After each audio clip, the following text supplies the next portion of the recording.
প্রথমে চুলায় একটা প্যান বসিয়ে দিয়েছি। প্যান গরম হয়ে যাওয়ার পর দিয়ে দিলাম এখানে 1/4 কাপ সরষের তেল।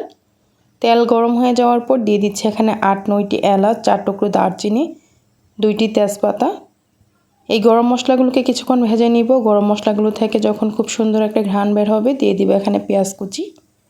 1 কাপ পেঁয়াজ কুচি দিয়ে দিলাম। চুলার আঁচটা একদম ফুল আঁচে রেখে পেঁয়াজ কুচিগুলোকে ভেজে নিব হালকা কালার আসা পর্যন্ত। কিছুক্ষণ ভেজে নেওয়ার পর এই যে দেখুন পেঁয়াজ কুচিগুলোতে খুব সুন্দর একটা কালার চলে এসেছে। এখন আমরা দিয়ে দিব এখানে চিকেন। আমি এখানে 1 কেজি চিকেন মাঝারি সাইজের করে টুকরো করে ভালো করে ধুয়ে পানিটা ঝরিয়ে নিয়েছি। এখন এই চিকেনের টুকরোগুলোকে দিয়ে দিব। চিকেনের সবগুলো টুকরো দেওয়ার পর কিছুক্ষণ ভেজে নিব। চুলার আঁচটা আমি এখন মিডিয়াম হিটে রেখেছি আর মিডিয়াম হিটে রেখে প্রায় 3 থেকে 4 মিনিট পেঁয়াজ কুচির সাথে চিকেনটাকে ভেজে নিচ্ছি। প্রায় 3 থেকে 4 মিনিট ভেজে নেওয়ার পর আমি এখানে দিয়ে দিব আদা রসুন বাটা। দিয়ে দিচ্ছি এখানে 1.5 টেবিল চামচ আদা বাটা, 1.5 টেবিল চামচ রসুন বাটা। আদা রসুন বাটা দেওয়ার পর কিছুক্ষণ ভেজে নিচ্ছি, তাতে করে আদা রসুন বাটার যে কাঁচা গন্ধটা দূর হয়ে যাবে। মিনিট খানিক ভেজে নিয়েছি আর মিনিট খানিক ভেজে নেওয়ার পর আদা রসুন বাটার কাঁচা গন্ধটা দূর হয়ে গিয়েছে আর চিকেনটা মোটামুটি ভাজা হয়ে গিয়েছে। এখন দিয়ে দিব এখানে পরিমাণ মতো লবণ। কাঁচামরিচ বাটা আমি এখানে দিয়ে দিচ্ছি 2 টেবিল চামচ, তবে ঝালের পরিমাণটা আপনাদের পরিমাণ মতো এখানে দিবেন। 1 চা চামচ দিয়ে দিলাম কালো গোলমরিচ গুঁড়া আর এখানে আধা চা চামচ দিয়ে দিলাম জয়িত্রী জয়ফল, গুঁড়ো করে না। আর কোনো মশলা দিতে হবে না, এই মশলা দিয়ে চিকেনটা রান্না করব। দিয়ে দিলাম এখানে টক দই। আমি এখানে 1/4 কাপ টক দই দিয়েছি। দইটা ফেটিয়ে তারপর দিলাম এখানে। টক দই হাতের কাছে না থাকলে আপনারা দুধের মধ্যে একটু লেবুর রস দিয়ে তারপর দুধটাকে ফেটে তারপর দিয়ে দিবেন এখানে। এখন আমি চিকেনটাকে ভালোভাবে কষিয়ে নিব 10 থেকে 15 মিনিট। আর এই রান্নায় আমি কোনো পানি ব্যবহার করব না।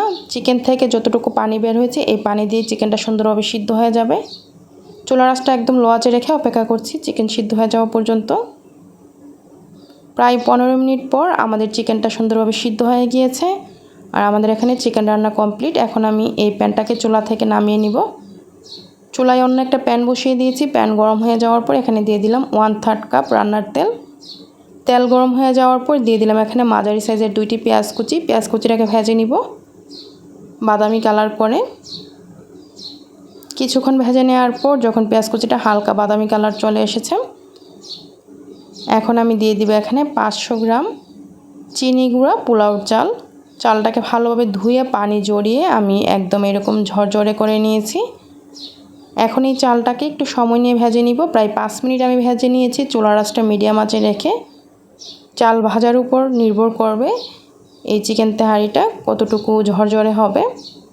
এইভাবে আমি 5 মিনিট ভেজে নিয়েছি। এখন আমরা দিয়ে দিব এখানে ফুটন্ত গরম পানি। পোলাও, বিরিয়ানি কিংবা তেহারি রান্নার ক্ষেত্রে অবশ্যই এখানে ফুটন্ত গরম পানি দিতে হবে। আমি 2 বারে এখানে 1 লিটার পানি দিয়েছি। 500 গ্রাম চালের জন্য এখানে 1 লিটার পানি দিতে হবে। পানি দেওয়ার পর দিয়ে দিব এখানে স্বাদ মতো লবণ, দিয়ে দিব কিছু আস্ত কাঁচামরিচ, দিয়ে দিব এখানে 1 টেবিল চামচ কিশমিশ, দিয়ে দিব এখানে 6-7টি আলু বোখারা। এখন আমি চুলার আঁচটা একদম ফুল আঁচে রেখেছি আর একটু নেড়ে সব কিছু ভালোভাবে মিশিয়ে নিয়েছি। অপেক্ষা করছি 2 থেকে 3 মিনিট। 3 মিনিট পর এই পর্যায়ে এসেছে। এখন আমি ঢাকনা দিয়ে ডেকে 10 থেকে 12 মিনিট অপেক্ষা করব। চুলার আঁচটা একদম লো আঁচে রেখে 12 মিনিট অপেক্ষা করছি। 12 মিনিট পর এক্সট্রা পানিটা কিন্তু চাল সুপ করে নিয়েছে আর এই চালটা 80% সিদ্ধ হয়েছে। এর চেয়ে বেশি সিদ্ধ করা যাবে না। 80% সিদ্ধ হলেই এখন আমরা চিকেন কারিটা দিয়ে দিব। আর এই পর্যায়ে তেহারি রান্নার ক্ষেত্রে চিকেন কারি কিংবা বিফ কারি বা মাটন কারিটা অ্যাড করতে হবে।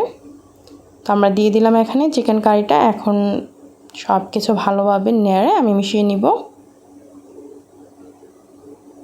চুলার আঁচটা কিন্তু এই পর্যায়ে একদম লো আঁচে আছে আর লো আঁচে রেখেই রান্নাটা এখন করতে হবে। চালের সাথে চিকেন কারিটাকে ভালোভাবে নেড়ে মিলিয়ে নিয়েছি। এখন দিয়ে দিচ্ছি উপর থেকে কিছুটা ঘি।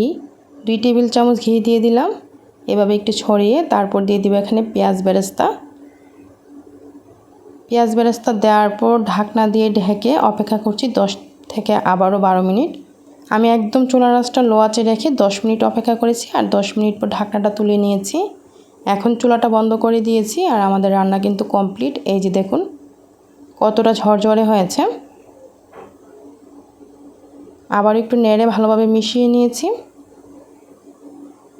আর চুলা থেকে নামানোর 10 মিনিট পর আমি আপনাদেরকে দেখাচ্ছি। এই যে দেখুন 10 মিনিট পর কতটা পারফেক্ট হয়েছে এই চিকেন তেহারিটা। আমি একটা প্লেটে সার্ভ করে আপনাদেরকে দেখাচ্ছি।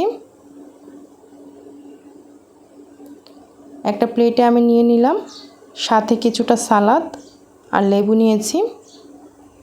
চিকেনটা কত সুন্দর একদম সফট হয়েছে, আপনারা দেখে হয়তো বুঝতে পারছেন। এই চিকেন তেহারিটা খেতে অসম্ভব মজার হয়েছে আর কতটা ঝরঝরে হয়েছে আপনারা হয়তো দেখেই বুঝেছেন। এই রেসিপিতে আপনারা একবার হলো বাসায় রান্নাটি করবেন। আমি গ্যারান্টি দিয়ে বলতে পারি আপনাদের বাসার সকলেই এভাবে যদি রান্না করেন খেয়ে প্রশংসা করতে বাধ্য হবে। চেষ্টা করেছি সহজভাবে আজকের এই রেসিপিটি আপনাদের সাথে শেয়ার করতে। আশা করি রেসিপিটি আপনাদের কাছে সহজ এবং ভালো লেগেছে। রেসিপিটি যদি ভালো লাগে লাইক শেয়ার দিয়ে সাথেই থাকবেন।